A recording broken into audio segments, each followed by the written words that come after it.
All right, this is step 3.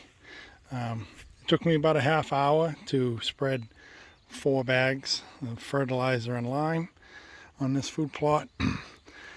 Just before the rainy day, so it'll be good.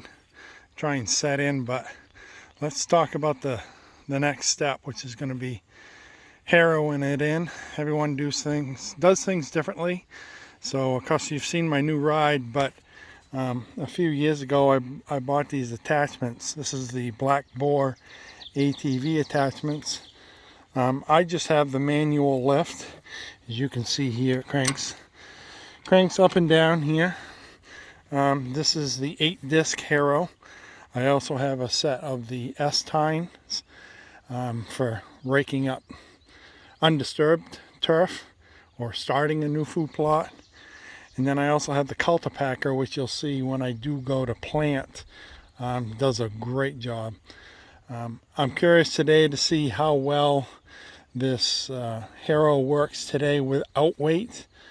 Usually with new soil, you really got to have some concrete blocks, which I usually attach to one on each side, and just to help it get it down a little bit. But we're going to give this a whirl and see how it does tilling this up. So as you can see, this is one pass with no weight on those discs. It didn't do too bad until you get into the thicker grass, heavier vegetation. It's going to take probably 1 or 2 more passes, but we'll have it. It doesn't all need to get tilled in. You got to remember, this is organic matter that is really going to help the soil, and it will protect the seed also when I go to plant. So it doesn't need to be totally tilled in. Same thing on the other side. I had a little tougher time with the clover that's there, and it's the same concept. You don't need to be down 8-10 inches in the soil. You're just scuffing the top 2 or 3, because that's where all your soil's nutrients are. So we're gonna give this wheeler a rest for a minute. Then we're gonna go over it one more time. After I do that time, then I'll decide next week if I'm going to do it one more time before I plant, or if I'm just going to plant. So we're making progress.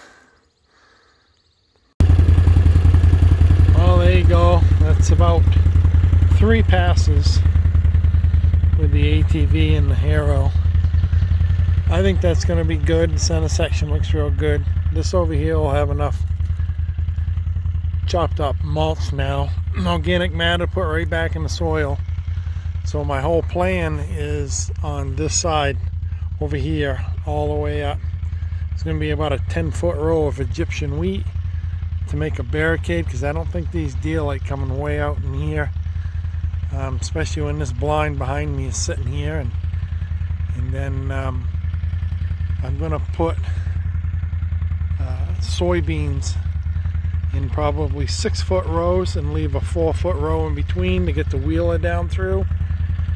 And then in August I'll come back and plant in those rows turnip and radish. But I think it come out pretty good. Probably gonna plant in a few days. Let this rain beat this down with the fertilizer in it, and come back and plant on Monday. So that'll be I forget what step I'm on, 4 or 5, but we're getting closer. So